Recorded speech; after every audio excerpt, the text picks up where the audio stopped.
graça e a paz de Jesus Cristo. Vamos começar agora um novo módulo do nosso curso Psicologia Bíblica. O que a Bíblia tem para nos ensinar que vai nos trazer saúde mental. A Bíblia ensina muito sobre a mente, sobre a alma, sobre o nosso coração. E esse módulo vai tratar especificamente da nossa identidade. Vemos muitos profissionais que trabalham com a mente humana dizerem que nós precisamos nos amar. A nossa autoestima precisa ser fortalecida quando nós nos amamos. Mas isso não é o suficiente, dependendo da gravidade do problema, da doença psicológica, emocional, psíquica. Então o que acontece? Quando nós entendemos quem nós somos em Deus, como Ele nos vê, a nossa identidade, assim nós temos segurança, nós temos confiança, nossa autoestima fica fortalecida quando nós entendemos que somos filhos. Vamos começar a falar a respeito do nosso Pai, como Ele vê os seus filhos. Então esse módulo vai tratar da identidade, a nossa identidade. E aí Jesus diz no capítulo 3 de João, que aquele que é nascido da carne é carne, aquele que é nascido do Espírito é Espírito. Nós precisamos, todo ser humano precisa nascer de novo, nascer da água e do Espírito. Então você e eu que estamos em Cristo, que aceitamos a Ele como Senhor e Salvador das nossas vidas, nós fomos gerados de novo. Você, se você está em Cristo, Deus te gerou de novo, espiritualmente. Então você é filho de Deus, não apenas na teoria. Você é filho de Deus na sua essência, na sua natureza. Sua natureza espiritual agora veio de Deus. Deus te gerou pelo Espírito Santo. Então você é filho de Deus porque você nasceu de Deus. Existem dois tipos de humanidade hoje na Terra. Aqueles que foram gerados de novo e aqueles que ainda não foram. Aquele que é nascido da carne é carne. Aquele que é nascido do Espírito é Espírito. Então você precisa entender que se você está em Cristo, você é uma nova criação. As coisas velhas ficaram para trás. Eis que todas se fizeram novas. Segunda carta aos Coríntios, capítulo 5, verso 17. Então você é uma nova criação. Você precisa entender que as coisas antigas, velhas, anteriores que você viveu, ficaram para trás. Agora você tem uma nova vida. Deus te vê como filho, porque você é filho, Ele te gerou de novo. E isso tem sérias, profundas, importantíssimas implicações na sua vida agora. Todo filho de Deus precisa entender que nós temos que ter uma consciência de filhos. Em Romanos 8,16, Paulo diz que o Espírito de Deus testifica com o nosso espírito que somos filhos de Deus. Então vejamos que nós nascemos de novo. Paulo ainda vai dizer assim aos romanos: porquanto aos que de antemão conheceu, também os predestinou, para serem conformes à imagem de seu Filho, a fim de que ele seja o primogênito entre muitos irmãos. Portanto, vocês já não são estrangeiros, nem forasteiros, mas concidadãos dos santos e membros da família de Deus. Segundo a sua vontade, Ele nos gerou pela palavra da verdade, para que fôssemos como primícias das suas criaturas. Nós vimos aqui 3 textos que nos ensinam a respeito desse assunto. Primeiro, aos Romanos, Paulo está dizendo que aqueles que Ele conheceu, Ele também predestinou para serem conforme a imagem de Cristo. para que Cristo seja o primogênito dentre muitos irmãos. Então Jesus deixou de ser o unigênito e se tornou agora o primogênito, porque nós somos filhos da mesma maneira que Jesus é, porque nós fomos feitos à mesma imagem dele.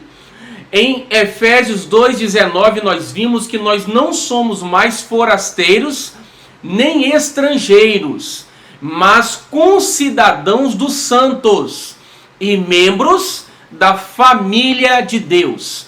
Então você e eu pertencemos agora à família de Deus, do nosso Pai, porque Ele nos fez como primícias das suas criaturas, da sua criação. Então nós temos uma importância, um valor diante de Deus, assim como um filho tem diante do seu pai. Precisamos entender e aceitar isso. E você vai ver mais à frente como isso tem implicação direta no nosso dia a dia, naquilo que pedimos, na maneira como Deus interage, se relaciona conosco, a segurança que devemos ter, a paz, a alegria que devemos ter, uma vez que somos filhos de Deus. E a Bíblia vai dizer mais para nós: e eu dei-lhes a glória que a mim me deste, para que sejam um, como nós somos um.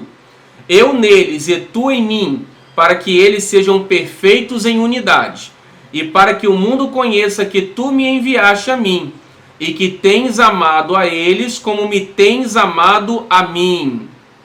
Porque não recebestes o espírito de escravidão, para outra vez estardes em temor ou amedrontados, mas recebestes o espírito de adoção de filhos, pelo qual clamamos, Abba, Pai. Porque Deus não nos deu o espírito de temor, mas de fortaleza e de amor e de moderação. Vimos novamente declarações profundas. Primeiro, Jesus dizendo na sua oração sacerdotal, no capítulo 17 de João, ele diz: eu dei a eles a glória que tu me destes. Jesus falando com o Pai: eu dei a eles a glória que tu me destes, para que eles sejam um, como nós somos um, e para que eles sejam perfeitos em unidade, e o mundo veja que tu tens amado a eles como tem amado a mim. Então o nosso Pai nos ama da mesma maneira que Ele ama o Cristo, o Filho primogênito, o nosso Senhor. Então nós somos amados pelo nosso Pai. Vimos aqui que nós não recebemos o espírito de escravidão para vivermos novamente atemorizados, mas recebemos o espírito de adoção, pelo qual clamamos, Abba, Pai. Então, quando nós entendemos quem é o nosso Pai, como nós somos amados pelo Pai, o medo vai embora. A Bíblia diz que aquele que teme não está aperfeiçoado no amor, porque o verdadeiro amor lança fora todo medo. Então nós precisamos nos sentir amados, precisamos crer nesse amor, porque assim o medo tem que ir embora. O medo é um espírito de escravidão, Paulo está dizendo aos romanos. Precisamos confiar, porque ele não nos deu o espírito de temor ou de covardia, mas de poder, amor e moderação. Então, quando nós entendemos quem nós somos, a nossa identidade de filhos, nós sabemos que o nosso Pai nos ama, está nos guardando, Ele vai sempre nos livrar. Eu vou continuar nas próximas aulas mostrando para você o que significa ser filho de Deus. Nós precisamos entender o que significa ser filho de Deus. O Senhor não nos vê como Ele vê as demais pessoas que não são filhas. Essas pessoas que não são filhas de Deus, que ainda não foram geradas de novo, não são tratadas da mesma forma que os filhos. E vamos ver isso mais à frente. Em Salmos 103, diz assim, que Deus sabe que somos pó, por isso Ele se compadece de nós, como um pai se compadece dos seus filhos. Como um pai se compadece dos seus filhos, Deus tem misericórdia de nós, porque conhece a nossa estrutura e sabe que somos pó. Então, pela nossa fragilidade, não é pó no sentido de ser insignificantes, sermos insignificantes, não. Deus nos vê como pó, Ele conhece a nossa estrutura e por isso Ele age de misericórdia conosco, como um pai se compadece pelos seus filhos. Ele se compadece por aqueles que o temem. Então vamos entender mais à frente e fortalecer o nosso coração, para que a nossa mente tenha paz, tenha segurança, descanse em Deus. Ela precisa entender quem ela é, quem nós somos, a nossa identidade de filhos. Deus te abençoe. Até a nossa próxima aula. Amém.